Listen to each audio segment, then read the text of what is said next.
The Haunting of Blackwood Manor. Sarah had always been intrigued by abandoned places, and when she heard about Blackwood Manor, she couldn't resist exploring it. The manor was notorious in the town, rumored to be haunted by the spirits of the family who once lived there.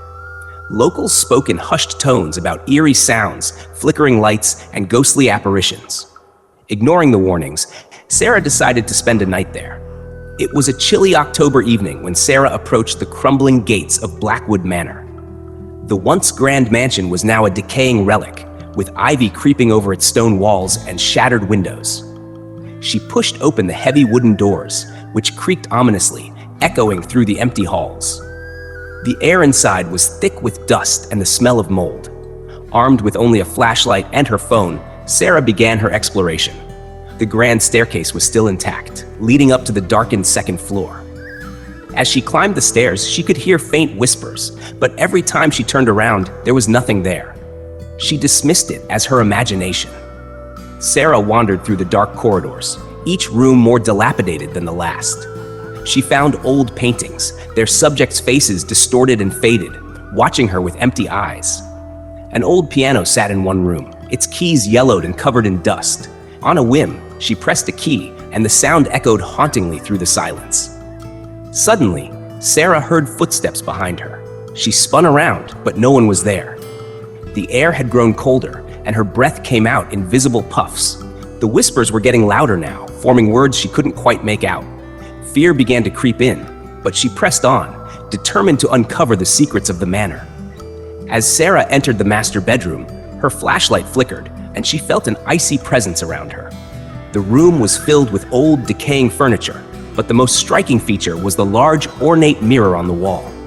She approached it cautiously, her reflection barely visible through the grime. Suddenly, the mirror fogged up, and Sarah saw a figure behind her in the reflection. A woman in a tattered black dress, her eyes hollow and her face twisted in a grotesque smile. Sarah whipped around, but the room was empty. When she looked back at the mirror, the figure was gone, but the words "Get out" were scrawled in the condensation.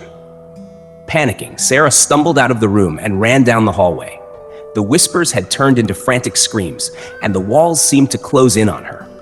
She reached the grand staircase, but as she started to descend, she felt an invisible force push her. She tumbled down the steps, landing hard at the bottom. Dazed and terrified, Sarah looked up to see a group of ghostly figures standing at the top of the stairs. Men, women, and children, all dressed in old-fashioned clothing, staring down at her with vacant eyes. Among them was the woman in the black dress, pointing directly at Sarah. She scrambled to her feet and bolted for the door, the specters following her every step. As she reached the exit, the heavy doors slammed shut, trapping her inside. Desperately, she pulled at the handles, finally wrenching them open, just as the ghostly figures closed in. She ran out into the night, the screams of the haunted house echoing behind her. Sarah never returned to Blackwood Manor. The experience left her shaken, and she moved out of town shortly after, unable to forget the cold, dead eyes of the spirits that haunted her dreams. The manor still stands, waiting for its next visitor, its secrets buried in darkness, and its restless spirits always watching. But no one dares to enter, except those foolish enough to seek the thrill of a haunted night, unaware that once you enter Blackwood Manor, it never truly lets you leave.